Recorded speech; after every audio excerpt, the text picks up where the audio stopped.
Hormis les 2 suspendus, est-ce que tu as d'autres absents? Nordin est incertain. Ce matin, il a voulu essayer, il avait encore une petite retenue, donc il a préféré arrêter, faire des soins, on verra demain. Et Mahama a repris l'entraînement normalement depuis 2 jours. Voilà. Ça signifie qu'il est apte à jouer vendredi? C'est quand il rentre dans le groupe, il est apte à jouer ce week-end. Dimanche soir, tu étais un peu fataliste, Jean-Louis, en disant mission impossible. Qu'est-ce qui t'a redonné l'idée d'avoir de l'espoir pour cette fin de saison sur le début de semaine? Non, j'ai dit pratiquement. Mais c'est impossible. D'accord? Parce que j'étais vraiment sous le choc. Pas que pour le résultat, pour la manière dont on a abordé ce match. La première mi-temps qu'on a faite, ou dans un match où on doit tout donner, j'ai senti des garçons timides avec ce qu'on avait vécu la semaine d'avant à Lyon, où j'avais beaucoup d'espoir, même si le résultat avait été contraire. Il y avait quand même dans le contenu, dans la mentalité, dans l'envie et surtout dans le fait de vouloir le ballon. On avait fait le match qui pouvait nous dire en jouant comme ça on y arrivera, en jouant comme on a joué en première mi-temps on ne peut rien espérer. Il a fallu une mi-temps un peu tendue pour décomplexer, pour faire 20 minutes qui se tiennent, égaliser, mais on aurait dit que cette égalisation était comme une fin en soi. Alors que non, on était 1 à 1, il fallait aller chercher vite le ballon au fond des buts et le poser sur le rond central pour dire c'est que la première étape. On avait égalisé juste. Et ensuite les 2 cartons rouges qui mettent un grand coup sur la tête. Donc après le match, c'est vrai que j'étais un petit peu KO. Mais bon, on se relève de beaucoup de choses dans la vie. Il y a des coups durs bien plus importants. Et dès le lendemain matin, j'ai tenu un autre discours. Parce qu'il reste un demi-championnat et qu'on n'a pas le droit, quand on joue l'avenir de pas mal de gens, on n'a pas le droit d'abandonner, et que c'est moi qui dois mener cette révolte. Donc j'essaye de trouver des mots pour la souffrance de nos familles, de nos supporters, de beaucoup de gens autour du club qui peuvent perdre leur emploi.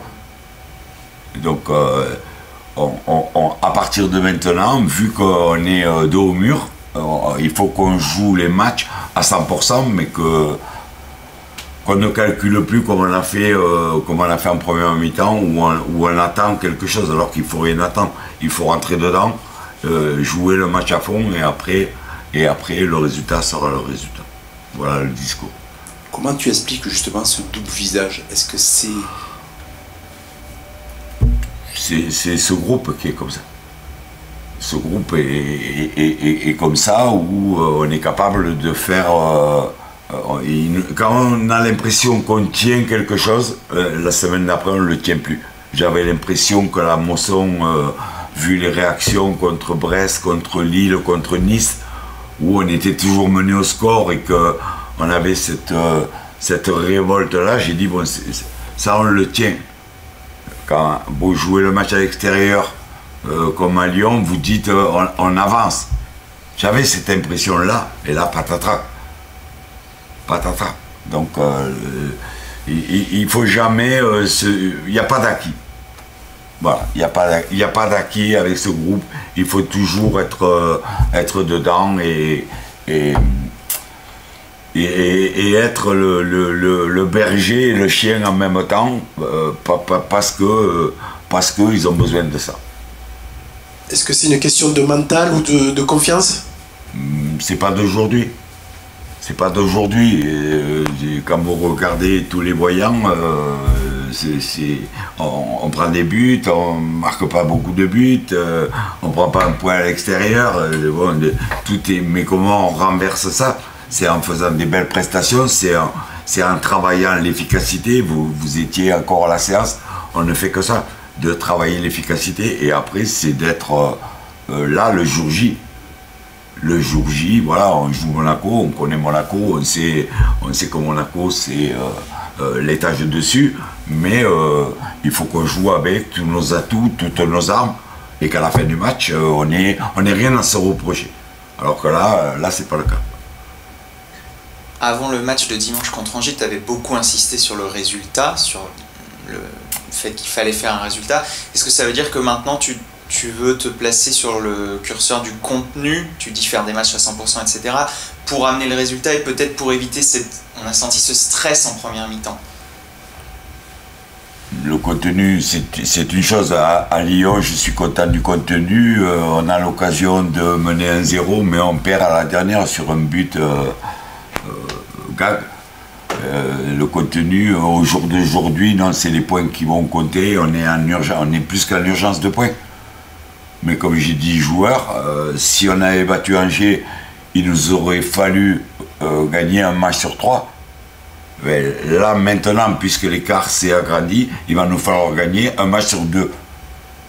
Mais tant qu'il y a de la vie, tant qu'il y a l'espoir, dans tous les combats que vous faites dans la vie, si la bougie elle est encore allumée, il faut aller au bout de ça. Le jour où on éteint la bougie, c'est bon. C'est bon. Mais je veux qu'il y ait cette révolte, mais qu'ils sachent que tout autour, la souffrance est autour de nous. Et c'est dur tout le temps de ne penser qu'à ça, d'avoir le ventre qui se noue, mais jusqu'au bout, on va lutter. Est-ce qu'il faut retrouver aussi un peu peut-être de sérénité, de calme, justement pour s'enlever cette pression? On a vu que Jordan a craqué peut-être dimanche avec justement toute cette pression dont tu parles. Est-ce qu'il faut aussi peut-être apaiser un peu tout le... C'est la période, elle est floue. La période, elle est floue. Il y a un joueur qui a dit on vit au jour le jour. Et c'est la vérité. Et c'est la vérité. Il peut arriver tous les jours un coup de téléphone qui va vous dire que quand vous travaillez comme ça, c'est dur de pouvoir aller plus loin. C'est très dur, cette période est très dure, je vous garantis. Je vous garantis parce que on n'a pas de certitude.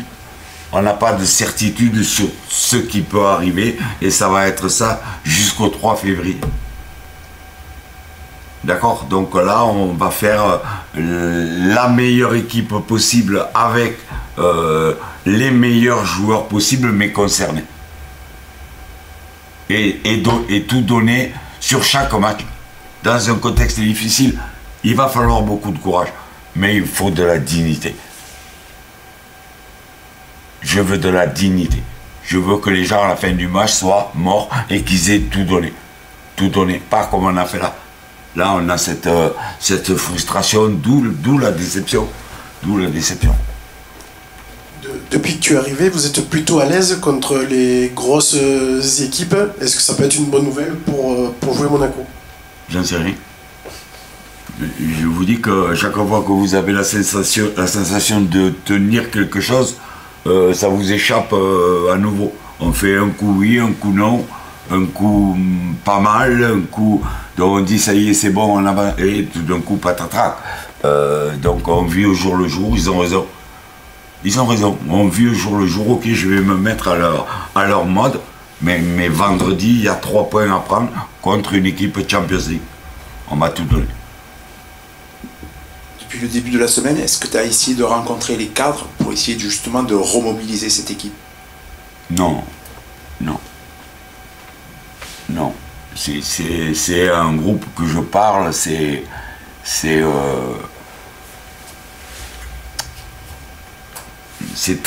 très dur. Je vous garantis que c'est très dur à vivre. C'est très dur à vivre parce que quand vous avez l'impression que mais que tout d'un coup la bobine se déroule. Franchement, c'est pénible. Mais on va pas lâcher. Je vous avertis, on va pas lâcher.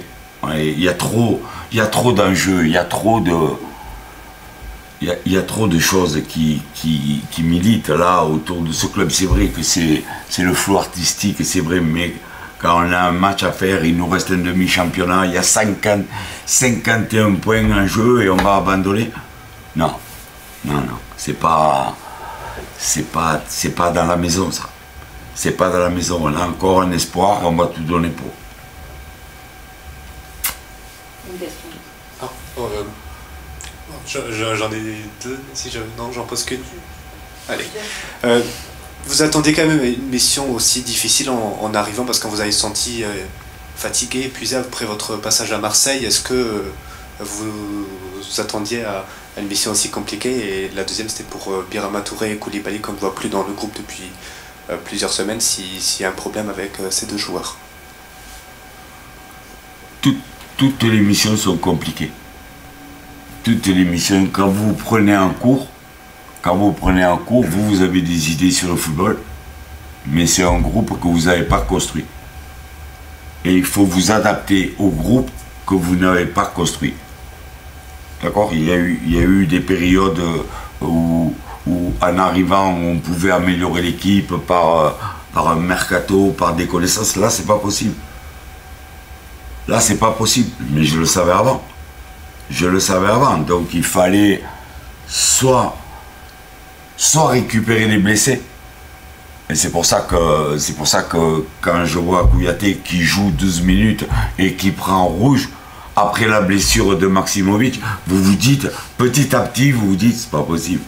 Donc vous êtes abattu. Un laps de temps où vous vous dites, qu'est-ce que j'ai fait? Qu'est-ce que j'ai fait pour perdre Maximovic à Lyon et qui a peut-être fini sa carrière? Parce que c'est quand même une blessure extrêmement importante. Et vous avez de l'espoir en Kiki Kouyaté qui va vous amener cette agressivité, cette solidité. Première attaque de balle jaune, deuxième obstruction rouge. Ah, vous dites, ça fait beaucoup. Ça fait beaucoup. Mais malgré ça, il faut. C'est que des coups durs. Cette incertitude latente qui est là tous les jours. Tous les jours, c'est ça. Tout le monde dit alors, et on lit, un tel va là-bas, un tel est contacté, un tel est. Voilà.